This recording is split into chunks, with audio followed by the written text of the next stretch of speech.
हाय, मैं रोशन कुशवाहा और आप देख रहे हैं times of Sitamarhi. Times of Sitamarhi में आपका स्वागत है। मैं बात कर रहा हूं बिहार की राजनीति की। जैसा कभी पाक महीना चल रहा है, जी हां, रमज़ान चल रहा है और मैं बात कर रहा हूं अभी जहां पे हर पार्टियां अपनी अपनी दावतें देती है, वहीं पे राष्ट्रीय युवा कल्याण मोर्चा। बहुत सारे भाई लोगों का कमेंट आ रहा था कि राणा रणजीत साहब का कुछ ऐसा प्रोग्राम होता है जिसमें लिखा रहता है राष्ट्रीय युवा कल्याण मोर्चा। आखिर है क्या ये?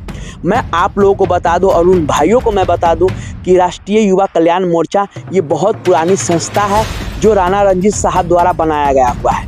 पहले इसी संस्था के तहत वो काम करते थे और आज भी काम कर। ये मोर्चा इसलिए बनाई गई थी कि भैया जहाँ पे दलित, महादलित, पिछड़ा या कोई भी जाति धर्म के लोगों पर जब अन्याय होता है, सरकार सुनती नहीं है, तो इस मोर्चा के तहत वो लोगों को न्याय दिलाने का काम करते हैं। इसीलिए राष्ट्रीय युवा कल्याण मोर्चा है। आज भी कुछ शिवहर इलाके, पूर्वी चंपारण में कुछ भी ऐसा घटना घटती है, जैसे पता चलता है राष्ट्रीय युवा कल्याण मोर्चा को, तो उनके मेंबर वहां पे पहुंचते हैं और उनके इंसाफ दिलाने तक, जब तक जिनके साथ कोई घटना हुआ रहता है, जब तक उनको इंसाफ नहीं दिलाते हैं, तब तक भैया पीछे नहीं हटते हैं। इस राष्ट्रीय युवा कल्याण मोर्चा का यही काम ही है। जी हाँ, इसीलिए इनके मेंबर राणा रणजीत साहब भी है। आने वाले 23 मार्च को दावते इफ्तार राष्ट्रीय युवा कल्याण मोर्चा के द्वारा होने जा रहा है मधुबन पुरानी बाजार में। जो लोग राष्ट्रीय युवा कल्याण मोर्चा को जानते हैं, जो मजलिस के दीवाने हैं, उसमें सभी लोग आमंत्रित हैं और सभी लोग आएंगे।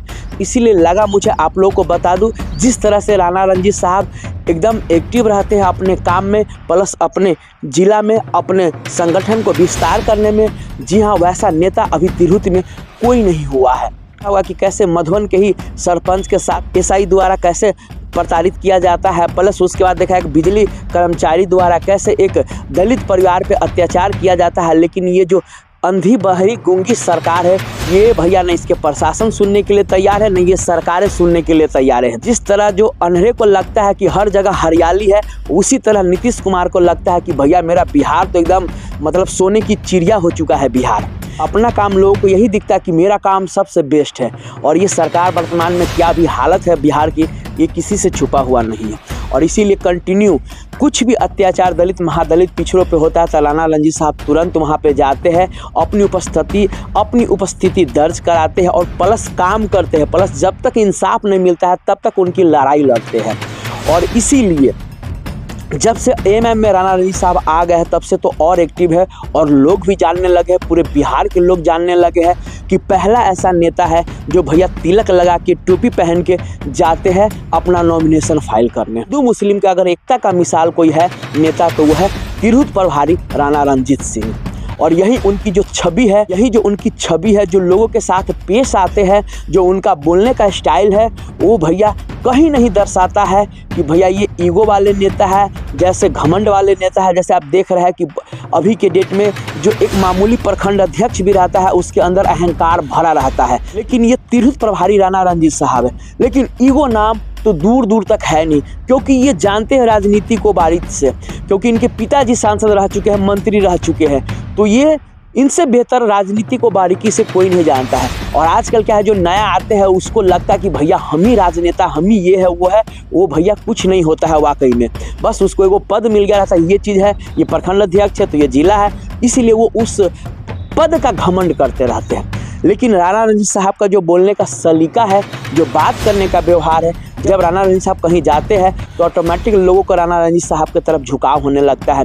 जैसे धनकौल का बांध टूटा हुआ था, जी हाँ, मैं बता दूं बेलसन में किस तरह से नेता आए, बहुत सारा नेता आए, लेकिन ऊपर से ही देख के चले गए। और जिस तरह वो पानी के अंदर, गरीबों दलितों के अंदर जिस तरह से खाना, जिस तरह से तिरपाल, जिस तरह से बिछावन, मतलब हर कुछ का व्यवस्था करवाया भैया, कमी नहीं होने दिया। और उन्हीं का जब देखा तो सीतामढ़ी जो एसपी था वो भी किचन खाना चलाने लगे। जी हाँ, लेकिन सबसे पहला स्टार्ट किए राणा रणजीत साहब। इसीलिए कहीं ना कहीं जो विरोधी दल के नेता है उनको भी खटकता है कि भैया ये जो हम लोग सिर्फ क्या करते हैं, बस जाति धर्म के नाम पे जीत जाते हैं और उसके बाद क्या होता है कि हम लोगों से हमें दूर दूर तक मिलना नहीं होता, कोई वास्ता नहीं होता है। और जिस तरह से ये हर गांव-गांव, गली-गली घूमते हैं राणा रणजीत साहब। इसी से विरोधी के जो नेता है उनको डर लगता है कि ये सारा माहौल खराब कर रहा है, ये घर-घर जाएगा तो फिर हमें भी घर-घर जाना पड़ेगा, समझ सकते हैं ना। इसीलिए राणा रणजीत साहब आए दिन कुछ न कुछ वो करवाते रहते हैं, कभी एमएम पार्टी के द्वारा तो कभी राष्ट्रीय युवा कल्याण मोर्चा के द्वारा। आपने देखा होगा कि कैसे टूर्नामेंट कराया था। जी हाँ, उसके बाद आप देख रहे हैं दावते इफ्तार है जो अभी चर्चा का विषय बना हुआ है। जी हाँ, इसीलिए मैं सोचा आप लोगों को जानकारी दे दूं। अगर आसपास के पूर्वी चंपारण के है, मोतिहारी के है, शिवहर के है, सीतामढ़ी के है तो आप लोग 23 तारीख यानी रविवार के दिन 23 मार्च को आना ना भूले। इस दावत में आप आइए, शामिल होइए बिंदास। जी हाँ, जिस तरह से आपने देखा अभी हाल ही फिलहाल में के दिन शिवहर में ऑफिस का उद्घाटन हुआ और उस पे पोस्टर पे जैसे जी असदुद्दीन ओवैसी साहब का पिक्स था और कितना चर्चा का विषय बन गया था। नेशनल मीडिया से लेकर सोशल मीडिया तक ये छा गए हुए थे राणा रणजीत साहब। जी हाँ, विशेष इस पे आपका क्या कहना है सो प्लीज़ आप लोग कमेंट करके जरूर बताएं। तब तक के लिए बाय बाय, टेक केयर, देखते रहिए टाइम्स ऑफ सीतामढ़ी।